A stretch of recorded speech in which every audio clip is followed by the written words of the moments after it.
ఇది గమనించకుండా పేరెంట్స్ అంతా కూడా ఏంటంటే మనం ఇన్ని డబ్బులు కట్టాం, హ్మ్. ఇక్కడ జాయిన్ చేసాం, హ్మ్. వచ్చేస్తుంది, ఇది బెస్ట్ బెస్ట్ బ్రాంచ్. హ్మ్.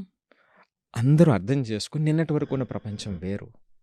నిన్నటి వరకు నీ దగ్గర ఒక సిఎస్సి డిగ్రీ ఉంటే చాలు. అవును. సిఎస్సి డిగ్రీ లేకపోయినా దానికి సంబంధించిన కొన్ని స్కిల్స్ వేరే సర్టిఫికేషన్తో చేసుకుని ఉంటే చాలు. మినిమం స్కిల్స్ ఉంటే చాలు. తర్వాత వీళ్ళని ట్రైన్ చేసుకుంటాం, వెళ్ళిపోతాం. హ్మ్. ఇప్పుడు ఎవరైనా సరే ఒక జాబు మీరే కంపెనీ చేస్తున్నారు. హ్మ్.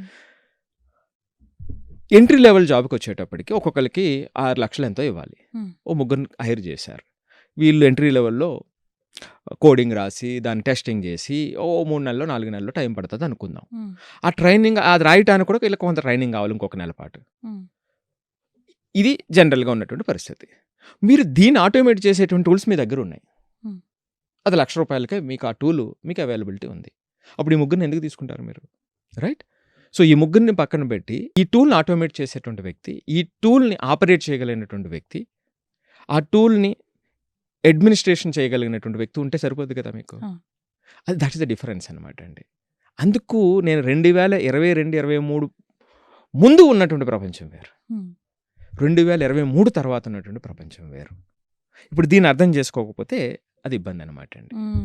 సో, ఈ సర్టిఫికేషన్ అడిక్షన్ అనేటువంటిది ఫస్ట్ ఒక మిస్టేక్.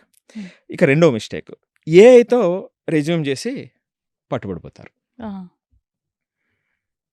అంటే దీని అర్థం ఏమిటి? ఆ రెస్పాన్సిబిలిటీ గాని, అకౌంటబిలిటీ గాని తీసుకోరు. హ్మ్.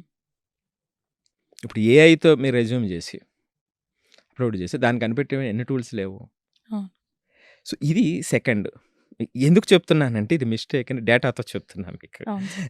హైరింగ్ సైడ్ కూడా ఏఐ యూజ్ చేస్తారు కదండీ. అవును. 2025 స్టడీ ఏం చెప్తుందంటే 77% ఎంప్లాయర్స్ హ్మ్. యాక్టివ్‌గా ఏఐ జనరేటెడ్ రెజ్యూమ్ కంటెంట్ కోసం స్క్రీన్ చేస్తున్నారు. హ్మ్.